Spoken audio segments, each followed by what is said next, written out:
Oh, and the gossip? I didn't even finish. The gossip, right, that they told me is that they saw her at a swingers club, but with one of her sons. Yes, but he was her son. But he was her husband's son. No, besides, the one who died was someone else.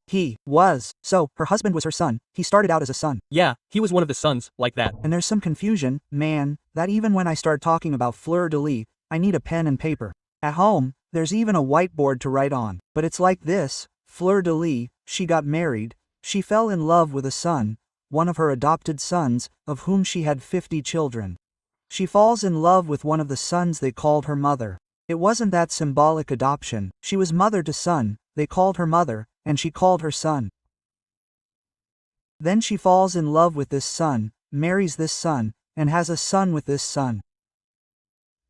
So, it gets a bit confusing. What is this child? Is it a grandson or another child? You know? It all gets a bit confusing. You can make a lot of jokes about that, but doesn't that create biological, genetic, or other problems? Because he's not adopted. He's adopted. She still has 3 or 4 children. It's biological. She adopted her children too. Have a girl who?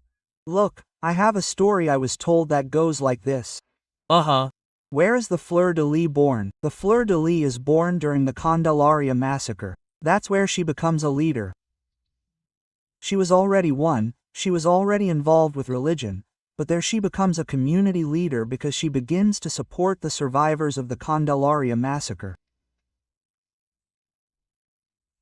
So, she set up a shelter and the people there because the victims of the Candelária massacre were teenagers in vulnerable situations, living on the streets.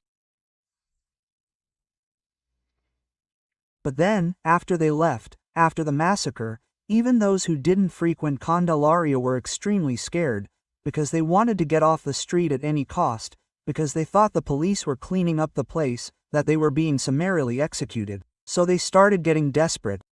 So they started looking for the Flordelis house to be taken in.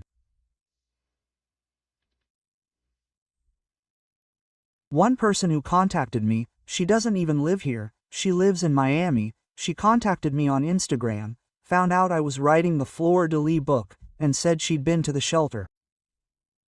I'm still very worried. I've already talked to him a lot, but he's coming to Brazil at the end of the year to spend Christmas with his family. So I'm going to sit down with him because it's not just saying, right? I'll want evidence to prove it, because it's a story that will be in the book if it turns out to be true. Then he tells us that he's a survivor of the Candelária massacre and that he was one of the boys who, frightened, sought out the Flordelis house. When he arrived at the Flordelis house, they said she was a pastor who shelters children. She wasn't even a pastor yet, she's a religious leader who shelters street kids. Afraid of dying, he ran there. When he got there, he was met by a woman who wasn't a Flordelis. The woman said, "Oh, the house is full, we're not sheltering anymore, it's already overcrowded." Then the boy was already leaving the house. When he was practically on the street, Flori was arriving by car.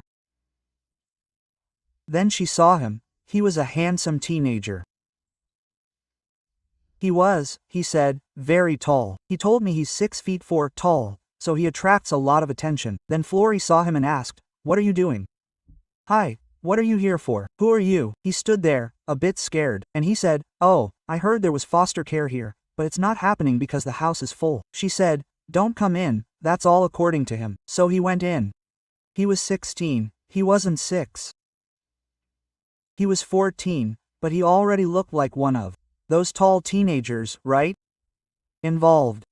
Then he arrived, she took him inside. According to him, she grabbed him and said, "Look, but before you go in, you need to take a shower." Then she gave him a bath. So there, I don't need to go into detail, they didn't have sex, okay? Let's make that clear, but he says he was sexually abused.